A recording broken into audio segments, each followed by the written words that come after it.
పొంగిపోసిన వారి ఇంటికి వెళ్ళకూడదు, మాట్లాడకూడదా? హాయ్ అండి, వెల్కమ్ టు ఒడిస్సా పిల్ల ఛానల్. మీకు ఈ వీడియో నచ్చితే ప్లీజ్ సబ్స్క్రైబ్ చేసుకోండి.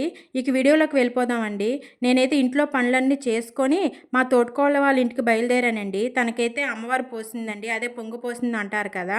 ఇక మేము వెళ్ళే దారిలో మాకు హనుమాన్ టెంపుల్ ఉందండి. నేను స్వామిని దర్శనం చేసుకొని ప్రసాదం తీసుకొని వెళ్ళానండి. వెళ్ళేటప్పుడు వేప కొమ్మలు కూడా తీసుకొని వెళ్ళానండి. నేను వెళ్ళేపాటికి మా తోటికోళ్ళు అయితే పడుకొని ఉంది. ఇంకా తనకి వేప కొమ్మలు మంచం మీద వేశానండి. ఎందుకంటే మా వేప కొమ్మల మీద నిద్రపోతే కొద్దిగా చలవ చేస్తుంది అంటారు కదా, మంటలు గట్ట ఉండవంటారు. ఇంకా తనకు నిమ్మకాయ పులిహోర కావాలని చెప్పారు. నిమ్మకాయ పులిహోర తయారు చేద్దామని చెప్పి నేను దానికోసం అన్నీ రెడీ చేసుకున్నానండి. ఇంకా వీడియో ఏంటంటే చాలామంది పొంగపోసే వారితో మాట్లాడకూడదు, వాళ్ళ ఇంటికి వెళ్ళకూడదు అని విన్నానండి. ఎందుకు అలా అంటారైతే నాకైతే అర్థం కాదు. ఒకవేళ ఎవరు చేయలేని పరిస్థితుల్లో వాళ్ళు ఉండేటప్పుడు మనం వెళ్ళి మన వాళ్ళకి హెల్ప్ చేయకపోతే ఇంకెవరు హెల్ప్ చేస్తారండి? అలా టైంలో అయితే వాళ్ళు చాలా వీక్గా ఉంటారండి. అలాంటప్పుడు మనం హెల్ప్ చేయాలి కదా. వాళ్ళకి ఏదో ఒకటి మనకు తోచింది వాళ్ళ హెల్ప్ చేసి వాళ్ళకి ఇస్తేనే కదా వాళ్ళు తినగలరు. లేదంటే వాళ్ళకి వాళ్ళు తినడం కూడా కష్టంగానే ఉండిద్దండి.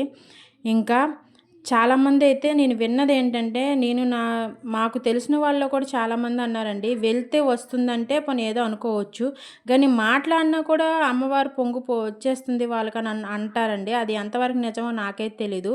ఒకవేళ అది నిజమో అబద్ధమో ప్లీజ్ కమెంట్ చేయండి. సమ్మర్లో అయితే చాలా కామన్గా అందరికీ అమ్మవారు వస్తారండి. అదే పొంగు చూపడం అంటారు కదా, చాలామందికి రావడం అనేది కామన్ అండి.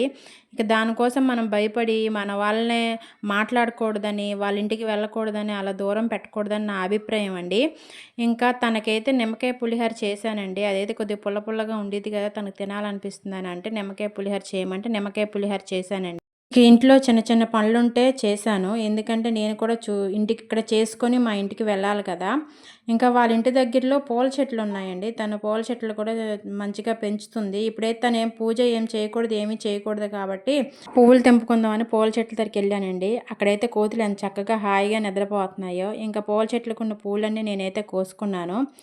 ఇంకా మా ఇంటికైతే నేను వచ్చేసానండి. ఇక్కడ చేశాక నేను మా ఇంటికి వచ్చి మా ఇంట్లో కూడా నేను చేసుకోవాలి కదా. పిల్లలు కూడా స్కూల్ నుండి వచ్చే టైం అయింది. ఇక ఈ వీడియో అయితే మీకు నచ్చుతుంది అనుకుంటున్నానండి. ప్లీజ్ అండి, ఈ వీడియో నచ్చితే ప్లీజ్ లైక్ చేయండి, షేర్ చేయండి, సబ్స్క్రైబ్ చేయండి, ప్లీజ్ సపోర్ట్ చేయండి. Thank you.